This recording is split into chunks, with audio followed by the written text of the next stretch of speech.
AFR Talk, Financial Issues. I'm Dan Celia, 888-589-8840. We got a news update coming up in a second. I got Fred Jackson coming in with some important news. But, you know, as I was talking about the budget, look, here's the deal, folks.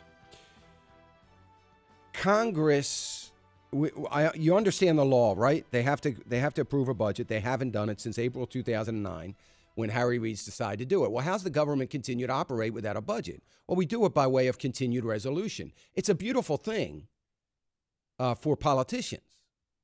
And here's the thing.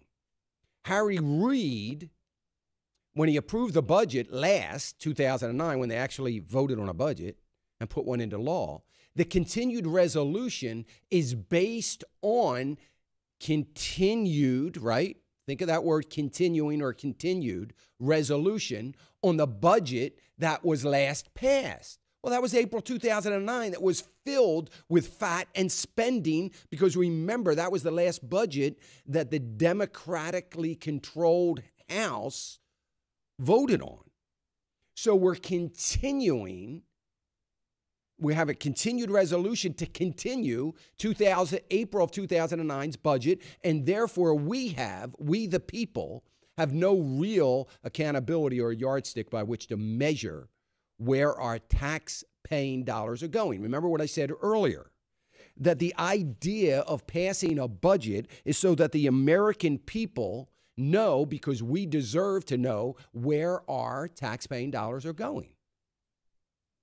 Well, we do deserve to know that, but unfortunately, after April of 2009, we no longer deserve that privilege. So that privilege is now gone. There are tax-paying dollars, but we don't have to know where they're going to be spent. We just depend on the brilliant stewards of our money to take care of that for us. Anyway, that's Fred Jackson. He's laughing. I don't know if he's laughing at me. No. I'm assuming. I'm just going to take a wild guess. He's tongue in cheek. Okay. He gets my sarcasm, so that's a good thing. Yeah. Fred, welcome. Fred Jackson, our news director at American Family News and onenewsnow.com. Onenewsnow.com. Hey, Fred. You want to talk about where some of your taxpayers' dollars are going? We do know this morning. Planned Parenthood has released its fiscal report for 2011-2012. Two important ingredients in this report. Number one, in that fiscal year, it performed a record number of abortions. More than 333,000 abortions in that 12-month period.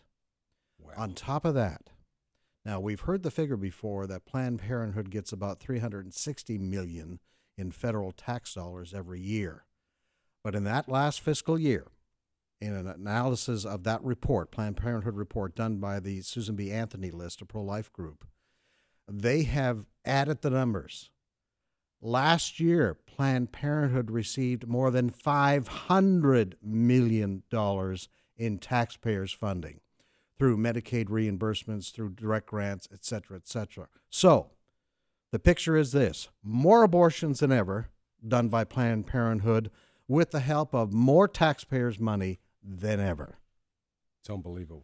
Unbelievable that this continues. You know, we have a right to be concerned about fiscal cliffs and debt ceilings and all of these sorts of things. But Dan, sometimes, even as a news person, we get so much negative news, but we have to stop and think. In this report, it also indicates, if you add the number of abortions done last year, number of abortions done in the last 3 years, roughly 1 million. Those are 1 million babies killed with millions, hundreds of millions of dollars of taxpayers' dollars. And that's just Planned Parenthood. Just Planned Parenthood. So keep that in mind, folks. We're just talking about Planned Parenthood. We're not talking about all the independent abortion clinics out there. Just Planned Parenthood. You know, and it has disturbed me. I've been in this job as news director at American Family Radio for 15 years now. So we have had Republicans and we have had Democrats in control of those budgets. And nothing has been done to stop the funding, the taxpayer funding of Planned Parenthood. No, nothing. And the last time it was attempted was in 2010, and Mike Pence put forth a bill to vote on, along with the deficit, raising the deficit ceiling, and it was to defund Planned Parenthood.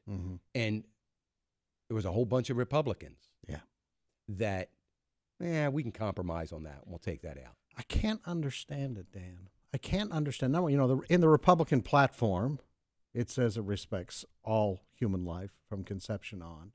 So they say they believe that. Why don't we have more of a fight, especially when they've been in power? And we've seen that. We don't see this. It's $500 million. Planned Parenthood does not need that money. What was really interesting in this latest report, I want to quickly add, the other procedures which Planned Parenthood claims it does outside of abortion. Mammograms, things like that. All that stuff.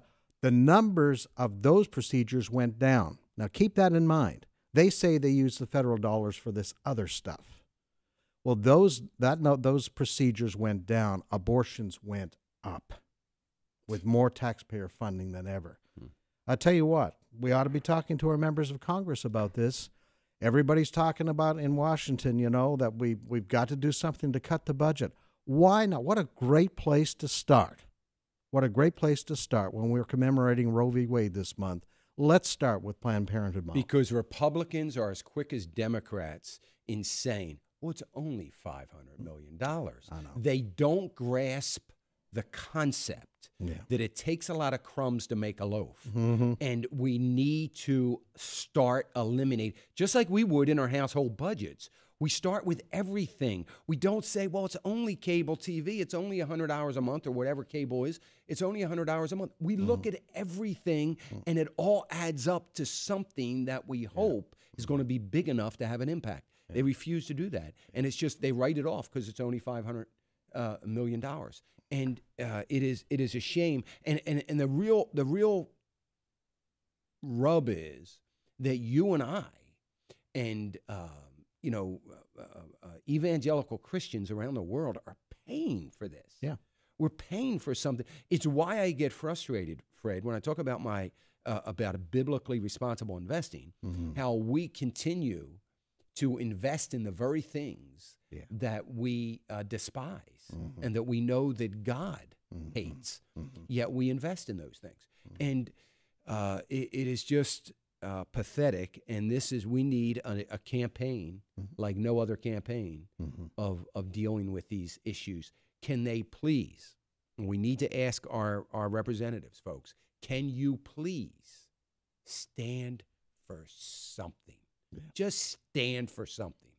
And this demilitarized zone or this lukewarmness that these politicians have is why we have the financial crisis, the debt crisis that we have. This is, folks, a financial issue. There's no doubt about it. We have that story on One News Now, getting reaction to it today. And I think American Family Association will be putting out an action alert later this week, too. A call to action for our people. Great. Yeah. Thank you, Fred. Fred Jackson, onenewsnow.com, our news director here at AFN. And, folks, if you don't get the AFA action alerts, it is easy to get, and you can find it on afa.net. If you go to afa.net, you can click on a button that you can sign up for that. It doesn't cost anything. But here's the nice thing about it. AFA, in many of these action alerts, will write the letter that we need to send to our senators and our congressmen. You put in your zip code. Their names come up. You put your own subject line in for the letter and any other comments that you want to put in.